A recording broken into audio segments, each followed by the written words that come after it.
Chapter 77, The Bounty Hunters. The Scorchin and Lean families are done like dinner with our assassins safely held here in this compound.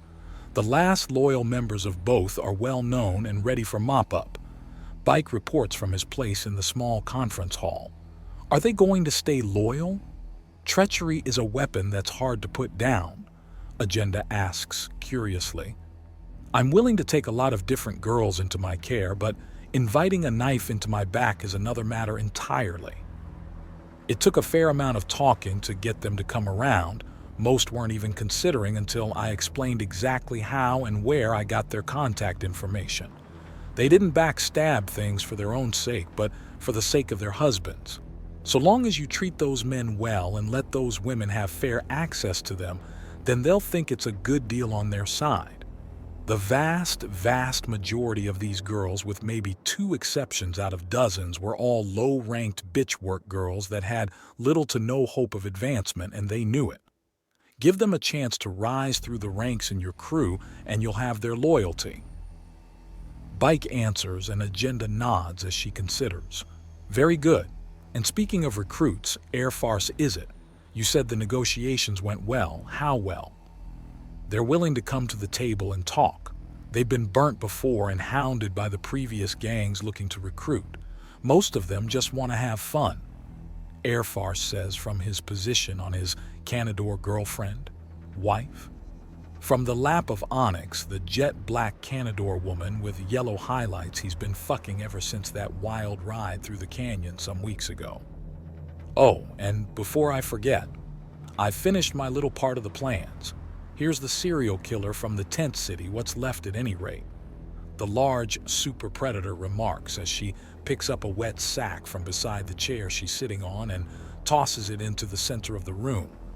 The wet splat and the sound of bone impacting metal tells everyone with half a brain cell. There's a decapitated head in there. Where'd you put the rest? Agenda asks the larger predator in curiosity. I paraded it around to let everyone know who she was and why she was dead before taking requests. The rest of the body is in the newest septic pit of the city. Onyx replies and Agenda considers for a moment. Say, a girl like you could be a real... I'm a bounty hunter, and I've got my man here. He's a bounty hunter. You want us around, you offer some bounties. Onyx replies and Agenda snorts in amusement. Fine. Can't blame a girl for trying to recruit talent. You haven't tried to recruit the men.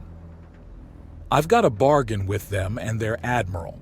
I get my 10, but that means I have to play nice with the rest of them, which means no kidnapping and no trying to strong-arm the others. Which is a real pity because the men off that ship are exactly as the ship's name describes. Dauntless. Agenda remarks even as she picks up and nuzzles her Miles. Oh, come on, really? We're in the middle of a debriefing, Miles asks in an amused tone before he's set down again. By the way, Franklin, that stream of yours crashed halfway through the doctor's appointment. What happened after Butcher Bitch and Thunder Thought bit it? It was already too late. Their hostages were hours dead by the time we got there, Franklin remarks as he slumps in his seat. So yay, not really a win. He groans. You beat those witches like drums, shattered them body, mind, and soul, and showed it to the world, Miles remarks. I should have just killed them both and been done with it. It took you an hour to kill them both. If you were hours late, then it was too late by the time you went after them to begin with, Agenda remarks. Can you people just let me shift through the irrational guilt already? I know this is stupid, but it's happening anyways. Franklin grumps. You're seeing the shrink. No arguments. Miles orders and Franklin gives a thumbs up. Don't worry, I've got my first appointment penned in. After Big Mama's boys and the slaves, I'm low priority, he says. That puts you months down the track, Beck remarks. I'm liable to chew through my issues and get over it on my own. You bet your bottom dollar I'm not going to knock someone down the list. Anyways, the northern chunk of this continent is clear. The farmland is once again safe to till and grow in, although I left a lot of burnt-out sea serpent fossils lying around. I think those will be more features in the area. We've also completely ruined the Sky Marauders. Their fortress is vulnerable. Their leaders are dead and their cannons are still completely salvageable. We also got more than enough to count as our pay from there, provided that we can get a favor out of you guys. Pukey explains. What kind of favor? Agenda asks in a suspicious tone. Pukey puts up his hands in mock surrender. Nothing strenuous, I assure you. Franklin developed some minor charms to render our weapons completely silent regardless of size. If we can get the secret of manufacturing them, then this trip has paid for itself. Stealth is valuable in a lot of missions, and the biggest weakness of a gun is usually how loud it is. Already working on it. Stick around a few days and I'll finish a machine for producing them en masse.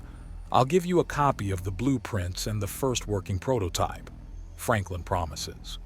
Then all accounts are paid in full, and it's been a pleasure working with professionals. Kind of sad that a bunch of pirates are more organized and intelligent than most of the law enforcement we've worked with. Pukey remarks, and Agenda snorts in amusement. Oh, that's not a mystery.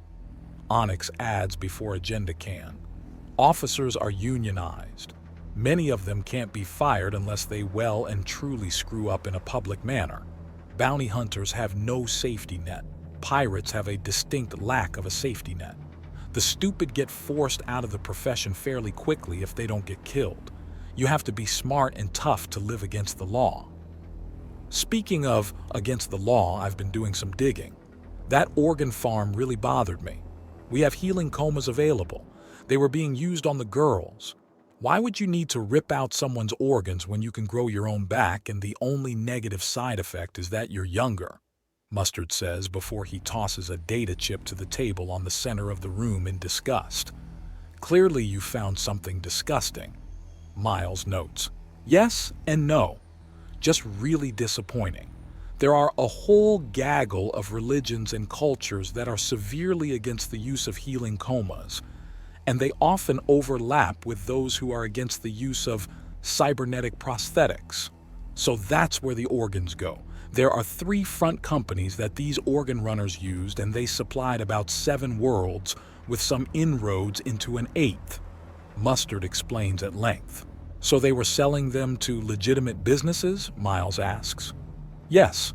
I've got a few letters of heartfelt thanks from people who've had their lives or those of loved ones saved by what was ripped out of those poor girls. I'll be writing some awkward letters of my own then. Agenda remarks. You're taking responsibility, madam? Mustard asks, respectfully. It is mine to take. After seeing the sheer madness that you boys have gotten up to last night, watching everything happen and weighing both the benefits and downsides, I've come to an important decision, she says, effortlessly commanding the entire room's attention. This world is ours. All the competition has been wiped away by you wonderful young men, so I'll be taking it over. To that end, I've also been considering how it should be run, and I've taken inspiration from the older times of Marcus's own homelands. As a republic or empire? Marcus asks curiously, thinking about both states of ancient Rome. Empire, however, there will be a condition to gain noble rights, which is combat service. All members of the absorbed gangs, the guards and police that kept to their posts, if they sign up that airbiker gang, those will be the sorts of people with the loudest say in this society. It keeps the strong and active willing to be a part of this, as they'll all have a say. My own office will be mostly ceremonial and diplomatic, with the Ambassador Vooney luxed in my pocket. Agenda explains, and the men glance around but keep silent. The conversation had made that final push to over their pay grade, and it was time to pay careful attention. Have you already gotten started? Onyx asks curiously. I was hoping someone would ask that, Agenda says to Miles's shock. Now's the perfect time, Ambassador Luxt, she says into a communicator, and the door to the conference hall opens. Out walks a BMC 1100-61A Vulper. Her gaze isn't so much fixed on Agenda as Miles right next to her. Her race's extreme sensitivity to pheromones tells the whole room exactly how Agenda got this deal through. The ambassador slinks through the room before sitting right next to Miles, sandwiching him between herself and Agenda.